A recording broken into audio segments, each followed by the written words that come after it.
So this is our 15-foot tropical shock, which we have a couple of other ones that are very similar, or the same structure, just different themes.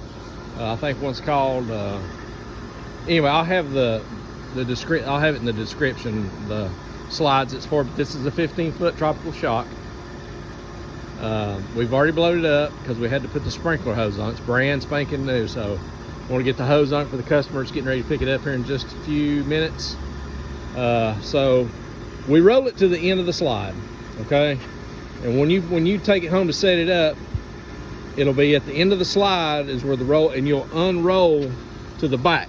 You'll unroll that way, and back there is where the blower's at. All right.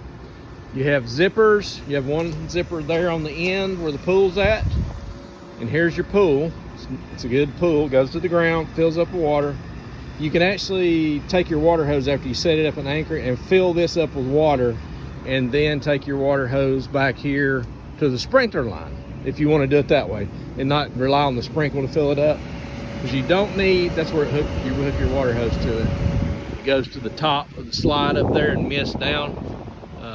You want to barely turn it on to where it sprinkles. You don't want to flood the slide to have water blowing everywhere. You'll have mud, you'll have yard, soaked yard, and kids could get muddy. Just turn it on enough to get the slide wet. And it self-contains. It's not going to run like out in the grass. It's going to hit the pool and fall in, but kids will splash it out. We don't want this pool to fill up all the way to the top. You just get it 3/4 full, because it stretches our seams when you start getting it crazy tall. But anyway, let's go over this real quick. Zipper there. Make sure these are closed. On the side here, there's one on the other side too, and then in the back. Oh, we got one on the pillars too. We got pillars, these feet on each side of it. 2 zippers in the back. Blower tubes. That's the close wall one with a 90-degree for close quarters. This one's just straight. You want that tube to be nice and straight for the airflow. Another zipper, like I said, there's another zipper here and here. 6 anchors. We get one on each rope. The rope, just one on each rope. There's several ropes. Just we'll do one on each side. Anchor on the base of it in the corners, and then put another anchor here and on the other side over there in the middle. So that's 6 anchors all together, plus all the water in the pool. This thing ain't going nowhere. All right, that's the setup. Get another good picture of it. We're going to deflate this thing. Take it down. Just cut the blower off.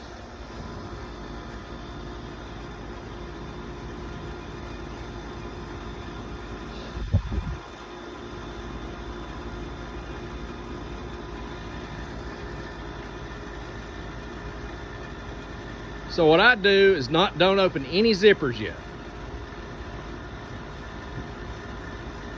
Get one person to stand right at the bottom of the slide. See how it's leaning? You want to keep it sort of straight. So I'll come over here. Yeah, pull this over, square it up. Yep.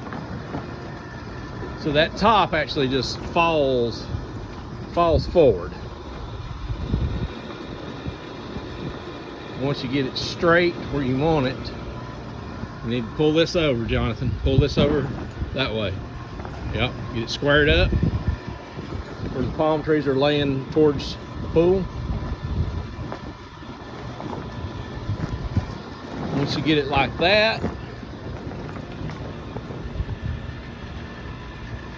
start undoing zippers. He's got a couple undone back here. I want to pull this part back a little bit.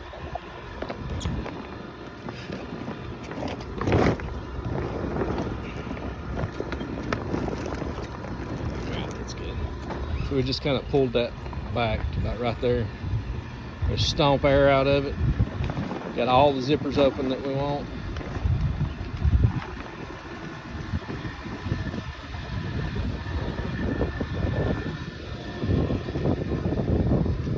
That zipper open there.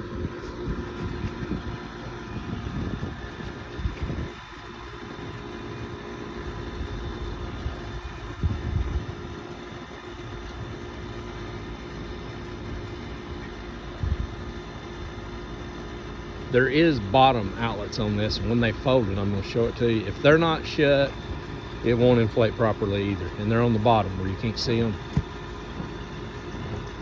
They need to be checked. We try to close them after we inspect them. When they come back, blow them up, clean them. We don't always close them though, to be honest. He's gonna do a fold this way.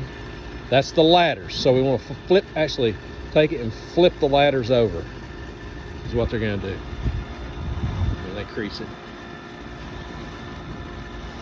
Right there. That's good. Okay, when we folded it, nice and straight here, you can actually see.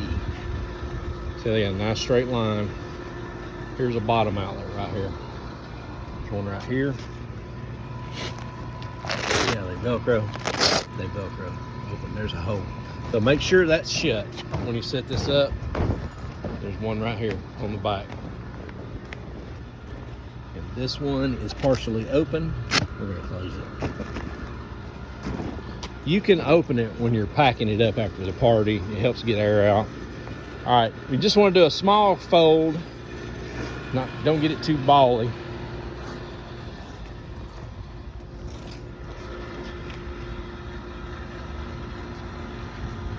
They're going to do one more fold back this way. Hold up.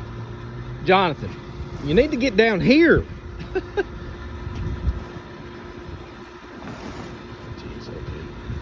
Okay, that is way too bally. That's too short. Too short.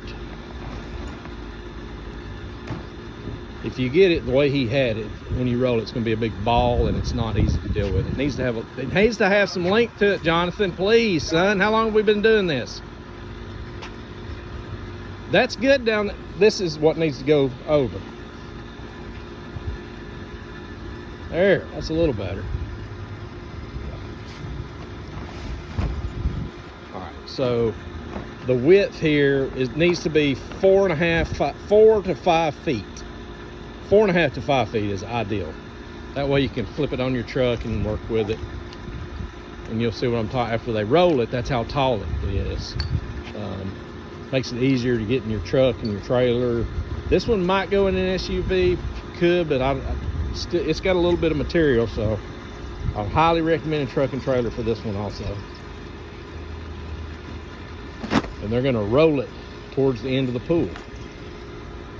So when you unroll it, you roll it to the blower. When you roll it up, you're rolling towards the end. We're going to push air out this end zipper. And it helps get it tight. Let's get down here. What you can do, I'm going to step on this and sort of help them get it tight. Step. Step. Go even. We want to get a good roll.